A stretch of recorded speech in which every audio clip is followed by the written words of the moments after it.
Well, hello there, ladies and gentlemen.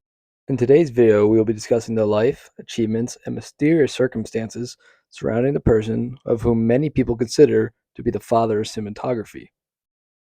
No, not you, Edison. Scram, get out of here. The man we'll be covering is the French artist and inventor Louis Le Prince. He was the inventor of an early motion picture camera and the first person to shoot a moving picture using only a single camera, a feat that took Edward Muybridge 12 cameras. While he has largely been credited as the father in cinematography, his work did not influence the development of cinema, since he mysteriously disappeared before he could publicly promote his work. We will touch more on that mystery later in the video. Louis Le Prince was born on August 28, 1841, in Metz, France. His father's friend was Louis Daguerre, a pioneer of photography. As a child, Le Prince spent time in Daguerre's studio learning about photography and chemistry, forming a foundation for his future academic and career pursuits. Le Prince went on to study painting in Paris and attend postgraduate chemistry at Leipzig University.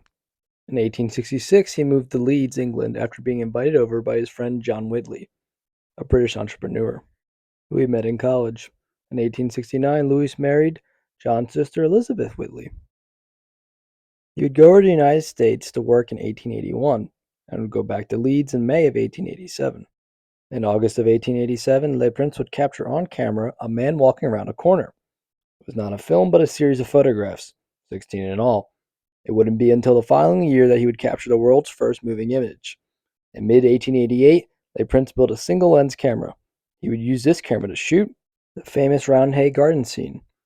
He shot this scene on his one-lens camera and recorded it in a groundbreaking 20 frames per second. In 1890, Louis Le Prince was preparing to travel to the United States to premiere his work. Before traveling to the US, he returned to France to visit his brother in Dijon. On September 16th, he took a train to Paris. He took a later train than planned, and his friends missed him in Paris. He was never seen by his family or friends again. The last person to see him was his brother in the Dijon station. His family, friends, the police, and Scotland Yard extensively searched for him, but he was never found. Louis Le Prince was officially declared dead in 1897. Before I get into the conspiracies about what may have caused him to disappear, I want to go on a bit of a tangent and bring up Edward Muybridge again. It is a bit bizarre that two of the trailblazers for the film industry have had arguably more interesting things that happened in their personal life than in their work. Louis Le Prince mysteriously disappeared, and Edward Muybridge shot his wife's lover, Harry Lankin's dead. This led to a controversial court case in which he first pleaded temporary insanity due to a head injury he received by a stagecoach accident. The insanity plea was rejected by the jury, but the reason the court case was controversial is because he was acquitted on the grounds of justifiable homicide. Louis Le Prince's family was also involved in a controversial court case, which we will get to after the disappearance conspiracy theories. There have been numerous conspiracy theories on what happened to the French inventor, and I will go through them least interesting to most interesting. The most plausible and saddest theory is that he was suicidal and killed himself, possibly by drowning himself in the Seine River. A corpse that resembled Le Prince was found in the river. However, it is claimed that the body that they found was too short to be Le Prince. The second theory is that his brother killed him, possibly for money. His brother was the last person to see him, so that makes him a suspect in the mysterious disappearance. A third theory is that he was ostracized and ordered to disappear by his family. The theory proposes that Le Prince was found out to be a homosexual. This is the most outlandish and least probable of the theories because there is zero evidence to suggest that Le Prince was gay. The final and most interesting theory is that he was assassinated by a hitman working for Thomas Edison. Thomas Edison is a shrewd businessman that many people accuse of ripping off Nikola Tesla. Anyway, the theory goes that Edison wanted the patents for the single-lens moving picture camera, but Le Prince was going to get them first, so he had him executed. It was shortly after Le Prince's death that Thomas Edison got a patent for his motion picture camera. Louise's widow and oldest son Adolphe vehemently promoted the fact that Louis Le Prince's invention did in fact come first.